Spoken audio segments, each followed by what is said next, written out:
Sanibona ziningizimu Afrika yonke nibingelela ubonkosi Alex Mhlongo umfana odabuka le kwaMhlaba yalingana kwaKhumbalo olimbiwa egcekeni uyena lo mqhobokazi wendini igugulu kaMagumede ziphi inkomo nawo ubhukuda kwesinengwenye ingwenye ngamezulu iphumedla amagwebo yona ke channel yenu le Sibani Solwazi TV channel tholakala ku0717568692 inamba 0717568692 noma ku-email ethi isibanisolwaziprop@gmail.com isibanisolwaziprop@gmail.com. Namhlanje ke sizongena ebungozini bokuthi uhambe uthi uyothwala kodwa ubuye futhi ungayigcini imiyalelo yakhona. Siyababona abantu abaningi izinto zabo ziphelile, imoto iginqikile, bahamba ngophaca babhobokile, yabona izinto zabo seziyabheda kodwa babedume ngalendlela lexakile. So into ke ukuthi abayilalelanga imithetho bangayilandela imbandela okumele bayenze kwisithwalo sabo. Inyanga isuke ikwenzile ngendlela esuke kwenze ngayo. Aphumelele futhi umuntu njengokusho kwayo. Kodwa manje umuntu ugcina ngasabuza okunye ukuthi kohamba kanjani makanje. So umuntu ajabulele ukuthi uyothola ini ingcebo esuke ekuhluphekeni eshone engcebeni. So sizongena ke la odabeni lomunye osibhalele uthi la ngomunye unyaka Sibani Solwazi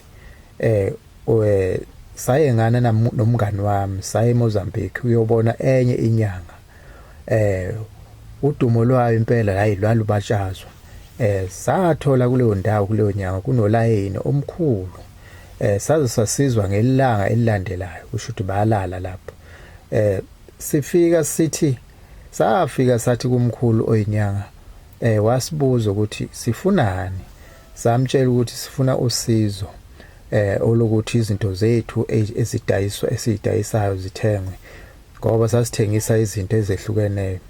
Umkhulu wasipha umuthi wokugeza wathi every day nxa sishayisa ekuthengiseni kumele sihlanganise umuthi wakhona nale mali esiyithengisileyo kodwa imali le kufanele sihlanganise nomuthi akumele idlule ku20 rand. Ingaba u5 rand noma u10 rand or u20 rand sihlanganise nalomuthi bese sihamba ke sigeze bese uyilahla lapha empambanweni zendlela. Saphuma sijabulile ke kakhulu safika sayenza njengoba sitsheliwe leyo nto esho umkhulu waseMozambique.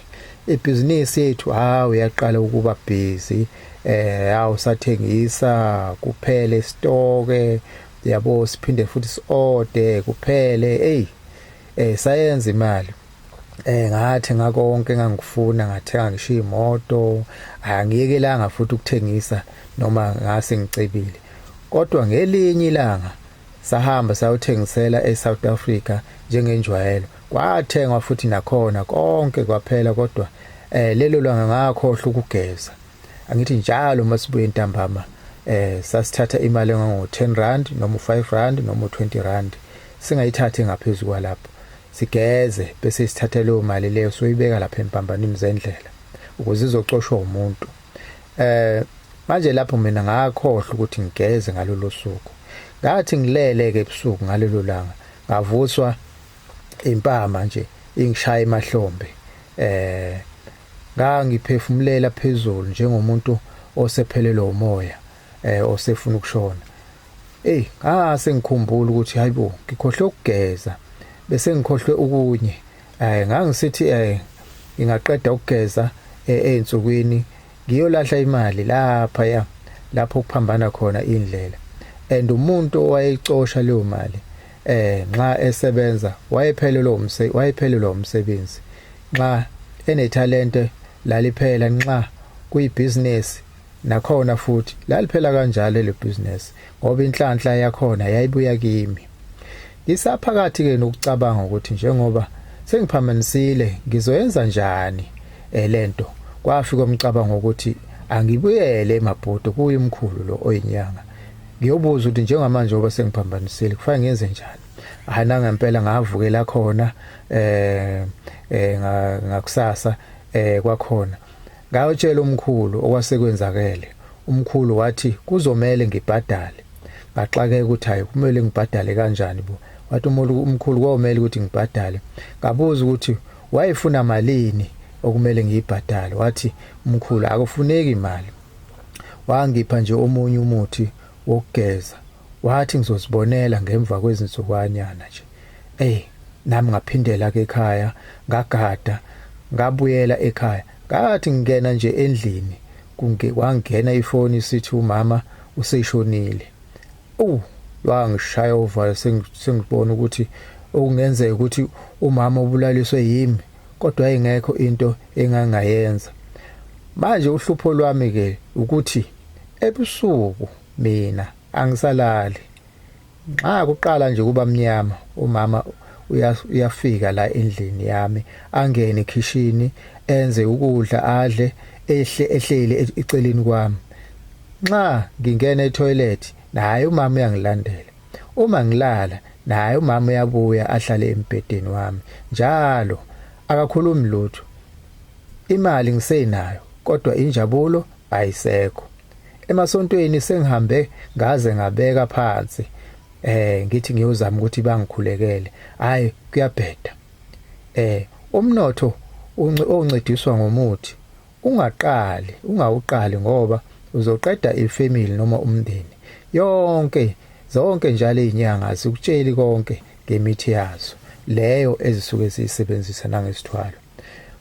Sona ke Sibaniso Lwazi TV channel le iyona nto le okumele ukuthi ke mawufika enyangeni uyibuze yonke ungajahi.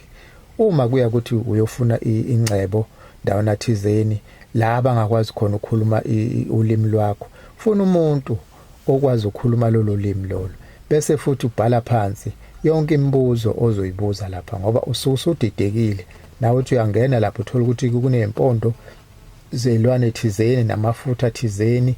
Uma leyo nto le isemqondweni ungagcina ngempela uyishile ngoba ngisho nalo iphepha nalo ngagcine futhi nalo usulikhohliwe.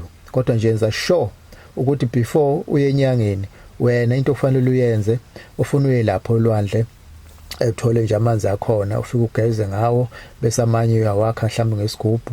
Uma uzovuka ngalolo suku uhambe ngakusasa kakhona before nje usuke endlini kumele ke uthathe lawo manzi lawo olwandle mhlambe nje ikota yenkomishi waphuze bese uyahamba kuyenyangeni. Thatha nalelo phepha lakho lelo noma kanjani imibuzo le oyibhalile ngeke iphepha uzolikhohle lisephaketheni kodwa into ezokwenzeka wena uzoyikhumbula ukuthi uphethe iphepha uyibuze yonke imibuzo uculiseke. Mawungagculiseki futhi phindele uthi ayi cha ngisafuna ukuyocabanga kahle. Ngithi ke njengamanje abafuna ukusubscribe ngoba maningi ama video sazongena akhuluma ngezinto ezikanje ngemithi, inkolo, amasiko, isintu njalo njalo. Kuningi nje nabafuna uadvertise imikhiqizo yabo nabo sobanikeza ithuba ukuthi nabo nga-advertise basithinte nje ku WhatsApp noma basifonele 0717568694 sithi nje bayede. Siyabonga.